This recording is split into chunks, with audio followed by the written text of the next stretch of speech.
How's it going, ladies and gentlemen, and welcome back to Leg Slapper for all things professional wrestling. And specifically, I want to welcome you to the WWE Weekly Wrestling Roundup, where I take a look back at the previous week of wrestling and let you know about the things that I loved and the things that I didn't love. Now, this is not necessarily the biggest, most happening things. These are just the things that I personally think are the biggest takeaways of the week in professional wrestling, specifically in relation to the WWE. So without further ado, let's get into Monday Night Raw and let's talk about the things that I loved.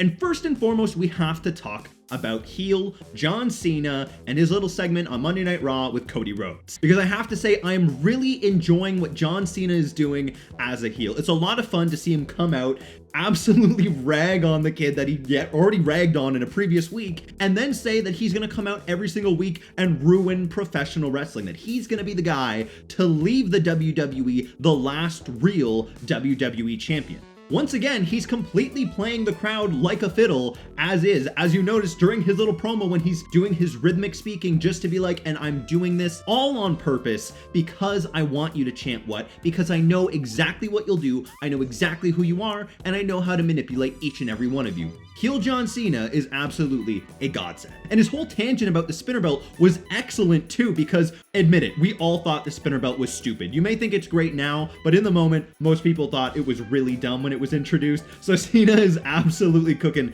everybody when he's making these points. And then of course, I really enjoyed when Cody Rhodes came out. I thought we saw a lot more fire from Cody. I liked that we had the tease of the brawl, but we didn't actually get to the brawl. But what I hope we see a little bit less moving forward is I hope we see a little bit less of John Cena talking directly to the crowd, because now we know why John Cena is doing what he's doing. But what we need now is John Cena versus Cody Rhodes. We need to build them up toe to toe. I want to see them have a good long promo segment against each other tomorrow night on Raw. After that, another thing I loved was actually seeing Jimmy and Jey Uso reunite for the first time in almost a year and a half on Monday Night Raw to take on the team of A-Town Down Under. And while it is in the middle of a WrestleMania build that not a lot of people are loving, I actually thought that this episode of Raw did a lot for the Jey Gunther build. First and foremost, I just thought that the match that Jimmy and Jey had with A-Town Down Under was just a lot of fun. It was great to see the Usos doing some tag team wrestling again. You could tell that those guys hadn't missed a step. It was like they were tagging yesterday, not a year and a half ago. And it was fun to see them hit a lot of their classic moves like the 1D. And after their match, of course, we had that little slip with Jey Uso going for the spear on Gunther, so Gunther was able to kind of get the upper hand on him, and that's all well and good. That wasn't the super amazing part. It was actually the backstage promo that happened later between Jimmy, Jey, and eventually Gunther as well. It was awesome to see Jimmy bring a lot of fire to this feud and actually kind of be the one to save this feud a little bit. Jimmy has absolutely reignited my interest in Jey versus Gunther, and that big slap to Gunther is a big part of it. If you haven't seen it already, I've actually put out a video on this exact topic discussing why I think Jimmy being involved in this build might actually be the thing that saves this build on the road to WrestleMania 41. So if you haven't watched that yet, go check it out. The next thing that I really enjoyed from Monday Night Raw, and this is an interesting one because, to be fair, I have been a bit of a detractor in the past to Raquel Rodriguez, but I have to give her flowers. She had an excellent, very, very fun match against Lyra Valkyria on Monday Night Raw for the Intercontinental Championship. As far as I'm concerned, Lyra Valkyria is beginning to actually look like a real champion. She's carrying herself like a real champion. So while there's nothing really interesting going on for her storyline-wise, I'm at least seeing her as a champion after all of these admittedly excellent title defenses. And here, I think this is the best that Raquel has looked on the main roster thus far. She absolutely brutalized Lyra Valkyria after Lyra Valkyria tried to come off the top rope with a drop kick and instead taking a kick of her own. And it was all these little power moves that Raquel was doing that made her look like a real threat to Lyra Valkyria, which I thought was actually really, really refreshing. Especially considering going into this match, I was like, yeah, there's no way that Raquel wins this. But throughout the match, Raquel actually brought me on her side. And I was like, well, wow, maybe Raquel actually can win the championship here. Now, of course, she didn't, and Liv and Raquel ended up beating down Lyra Valkyria after the match,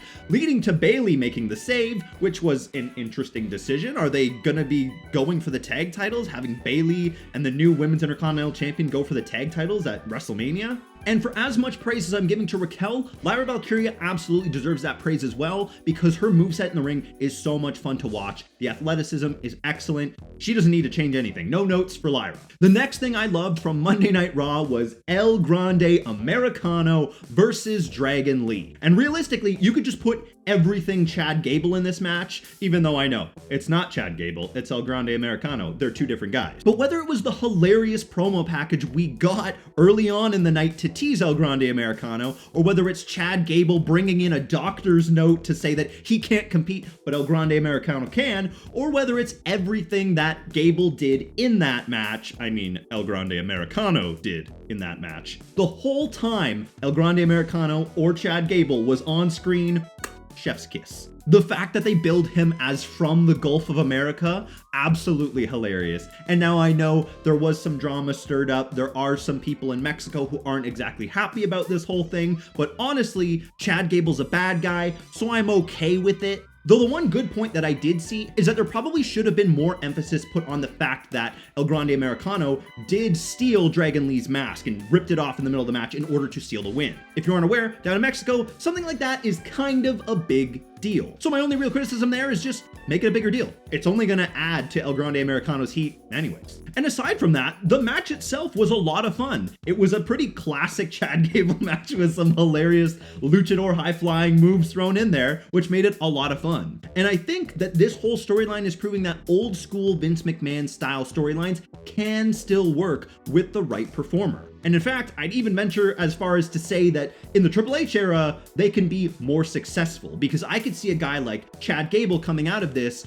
with a strong run at the Intercontinental Championship. Oh, and Gable, the little exploder suplex off the apron was absolutely phenomenal. Keep that in the arsenal. Do that. I want to see that. Even though I know that bump would suck for everybody to take, it's such a great looking move. We need more of that. But that brings me to the end of the things that I loved from Monday Night Raw. Let's get into the things that I didn't love quite so much. And my first real issue with Monday Night Raw is what's going on with Liv Morgan? Like I said earlier, it seems like right now Liv Morgan and Raquel Rodriguez are on some kind of collision course with Lyra Valkyria and Bayley of all people for some reason. And while I think a tag team championship match like that would be great, I do have a bit of an issue with introducing a new mid-card women's championship and then not putting that championship on WrestleMania. So I guess we'll see what the WWE does with these people moving forward. I'm just hoping A, Liv Morgan's not missing WrestleMania considering she just had one of the best years of her career, and two, I'd like Lyra Valkyria to actually get a singles match on the show as well.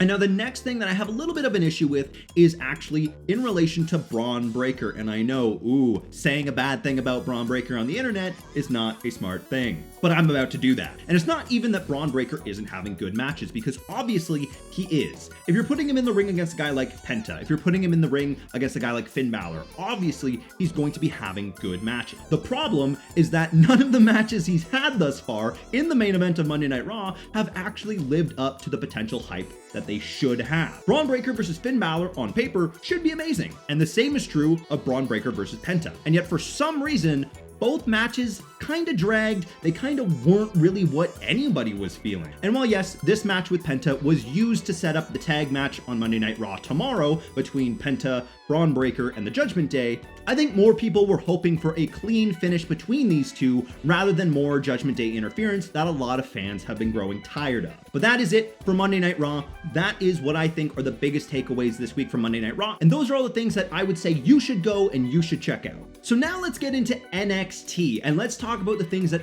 I loved from this week's episode. Kicking things off, I have to talk about Stephanie VAQUER and her double title defense. A very big deal for someone that is in NXT, being double champion and defending both championships on the exact same show. And the interesting thing here is that VAQUER didn't even have a nothing defense. You'd expect that with two title defenses, there'd be a lot of shenanigans and one would be a bit meh, and the other one would be a pretty standard match. But actually, in this case, I thought both women, both Jada Parker and Fallon Henley, both had solid challenges to Stephanie VAQUER. And I actually thought the way that both matches ended were both great in protecting the woman VAQUER was against and ensuring that VAQUER looked like a strong, big deal double champion. Throughout the match with Jada Parker, Parker for the NXT Women's Championship, Jada Parker showed a lot of fire, and I was very impressed by someone who, up to this point, had yet to really wow me. But I do have to say, there is still something about her presentation that is keeping me from viewing her as a viable NXT Women's World Champion. As far as all of the title defenses went this week across WWE, I actually felt like Jada Parker had the least likelihood of winning. But aside from that, their match was a lot of fun,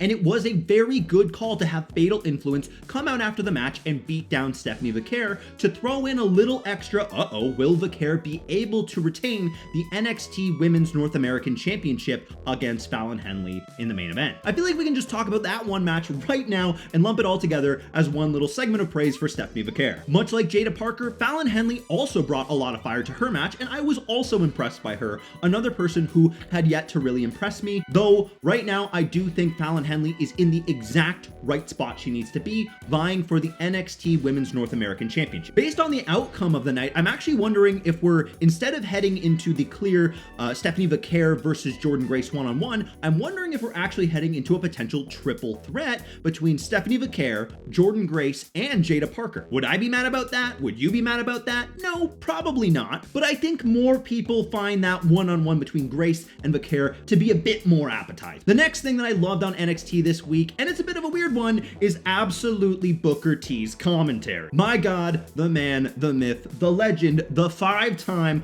world champ, Booker T. Oh my goodness, the guy is hilarious on commentary. Give me a shucky ducky quack quack. Booker T, the weirdest guy on commentary. If you said Booker T isn't that good on commentary, I don't even know if I would disagree with you. But do you know what he is? He's entertaining. Every single time Booker T talks, I am listening to what he is saying because I know he's gonna say something bizarre and fun, and it's gonna keep me in the match. So while I'm gonna try and leave my favorite things of the week to specifically wrestlers, I think this is a moment where Booker T deserves some praise. So good job, Booker. And the next thing that I really liked on NXT was actually the Ricky Saints segment that he had with Shawn Spears. I thought it was actually really good to see Ricky Saints in the beginning of the segment explain who he was, why he's important, and why he's come to the WWE, and why he actually shouldn't be viewed as an AEW guy in WWE, and that he's clearly here to become a WWE guy. I think the whole thing went a long way in showing that Ricky Saints is here to be a WWE guy, and that he's going to try and do everything to rise through the system. And honestly, I think having him feud for the NXT North American Championship is a really strong way to start his chase for WWE gold. I mean, come on, we have Shawn Spears, kind of a guy who's clearly in a veteran position to help mold the younger talent and show them kind of what to do, how a veteran of the industry actually works in the ring and carries himself in a promo segment, all those sorts of things. So it's nice to see Spears versus Saints in a match like this and let the rest of the NXT roster see what two pros can do when they're allowed to get in there and do what they do best. Now, as for the things that I didn't like on NXT, if you're a big fan of NXT specifically, then you'll be happy to know that I actually didn't really have a problem with the show this week. If I really had to pick something, I'd say I don't really know what's going on with Andre Chase. I'm not really enjoying seeing what's going on with Andre Chase, but that's not unique to right now. I haven't really enjoyed anything with the Chase U stuff. That hasn't really been a big deal for me. So if I had to pick something, it would be that. But realistically, I thought this episode of NXT was really good, and honestly, no negative notes. And finally, let's move on to Friday Night SmackDown. And oh boy, was it a big one. The first thing that I really liked was the opening segment of the show with Cody Rhodes, Randy Orton, and Drew McIntyre. Now it's clear that the segment was intended to do two things. The first of those things being Randy Orton was sent out there to prop up Cody Rhodes and show why Cody Rhodes is a big deal. When you have a guy like Randy Orton with as much history as he does with a guy like John Cena and a guy like Cody Rhodes, it means a lot when Randy Orton comes out and says, you might be more legendary than me. And whether that's true or not, I will leave that up to you to decide. But what it actually does is cement Cody Rhodes as a big deal and a guy that can take on John Cena, not just in the main event of WrestleMania, but actually in the final WrestleMania of John Cena's career. And I really liked that Randy Orton made it clear that, by the way, yeah, I'm loved, you're loved, but at some point, I'm gonna want my 15th world championship. Forget John Cena's 17th, I'm looking too. And it's kind of surprising because in all of this, I actually think babyface Randy Orton is showing as much skill on the microphone as heel John Cena, which is making the unique flip of the two characters a lot more fun to watch. Of course, eventually Drew McIntyre comes out and he starts crapping on everybody's parade. Drew tells Randy that Randy isn't worthy to be champion, but that Drew is. We gotta remember, Drew McIntyre is one of like 5 people that's beaten Cody Rhodes in like the last year. But then he says that, well, it's actually all Damian Priest's fault that he's not in that match with Cody Rhodes, which I also thought was a great little thing from Drew McIntyre. We did get a little bit of a brawl tease to end the segment, and of course, Drew McIntyre had to tuck his tail between his kilts and get out of there, or he would take an RKO. The next thing that I really loved about this episode of SmackDown, believe it or not, it was the Tag Team Championship defense that saw the Street Profits taking on Pretty Deadly. Honestly, it's just more than I would expect from the Street Profits. It was a really good tag team match. It was really fun. There were a lot of fun high-flying spots. There were a lot of great bumps going on, and I think both teams really exhibited excellent tag team wrestling. Like a couple other acts that I've talked about previously already, Pretty Deadly really impressed me, and I'm glad that they're showing off a lot more of what they can do as a tag team in the ring instead of just being involved in promo segments and backstage segments. I think putting the Street Profits over in the match actually does a lot for them heading into WrestleMania, as it was a quick defense, but it made them look strong against a seriously game Pretty Deadly. So big win all around. From one tag team match to another tag team match, because I have to give some praise, not necessarily to Chelsea Green this week, but instead to her secret Hervis. That's right, Alba Fire and Piper Niven were fantastic this week. It was really fun to see them come out in their little full suits, ready to defend the honor of Chelsea Green against Katana Chance and Caden Carter. Speaking of those two, they were excellent in this match. A lot of high-flying tag team offense, and while the spots didn't always go as smoothly as I think they would have liked, they still looked good, and I'm still invested in seeing this tag team continue to get better. Now, obviously, I would like to see Alba Fire doing something solo. She's so good. If you haven't seen any of her previous stuff solo, you should go check it out because she is a lot of fun to watch. But I mean, if she can make the best of this right now, hey, it works for me. The next thing that I really love from Friday Night SmackDown involves none other than Jacob Fatu. And I'm just really enjoying that we're seeing him coming into his own. It was good to see him getting involved in the US title match so that he could absolutely lay out Braun Strowman and take some fight to LA Knight as well. And then he followed it up excellently with a great backstage segment with Solo Sikoa and Tama Tonga. And I have to say, the more that I watch Jacob Fatu, the more that I begin to see why the internet loves him so much. I still haven't entirely changed my mind on whether or not he could be a main eventer, but we'll see if that changes in the future. And the final thing that I liked from this week of SmackDown was that the triple threat between CM Punk, Seth Rollins, and Roman Reigns is now officially the Night 1 main event of WrestleMania 41. And even more interesting, CM Punk's favor is still in play. We don't know what this favor is still. And while the segment was a lot more fun than their previous segments have been, I'm just a little sad because I know that there's no way that every segment moving forward in this build is going to be as much fun as this contract signing was. I think they're making all the right decisions with the character types. I just don't know about the story, and I'm hoping that we can keep cooking with this one. Seth is the perfect heel, Roman is the perfect tweener, and Punk is the perfect babyface for the story that they're telling. And honestly, I have no idea who will be walking out of WrestleMania the winner. Now let's get into a couple things that I didn't love about Friday Night SmackDown. The first being the ovation that Zelina Vega got. She got basically no reaction when she came out to stand up alone against Alba Fire and Piper Niven. And I think a lot of it has to do with her new music. Even when her music hit, I didn't even really know who was coming out. I was pretty confused. But once I saw her, I was like, oh yeah, Zelina Vega, she's great. And she is really good. So it's actually really sad to see in this build that it seems like maybe they are gonna try and push Zelina Vega for a United States Championship match. It's just sad that the crowd is total crickets for Zelina Vega when she is easily one of the best women on the roster. So maybe she's just not connecting with people, and maybe she needs some more promo segments on SmackDown in order to be solidified as a solid contender for a championship. The other thing I didn't like is that I just think Naomi deserves better. I'm a very big fan of Naomi, and I don't want to see Naomi stuck in a losing feud against Jade Cargill, because obviously we had a little tease with with Jade Cargill and Charlotte Flair, a match that I'm sure lots of people would like to see. But the problem is, when you're telegraphing that, you're telling me, yes, Naomi is being sacrificed to the altar of Jade Cargill so that she can be the bigger deal, when I think Naomi is better in the ring and on the microphone. So yeah, little tangent. I just think Naomi deserves better. But hey, Naomi's making the bag anyways.